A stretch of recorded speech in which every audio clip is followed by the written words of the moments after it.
أرأيت الذي يكذب بالدين فذلك الذي يدع اليتيم ولا يحض على طعام المسكين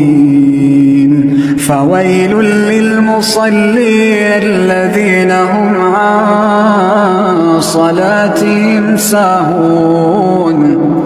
الذين هم يراءون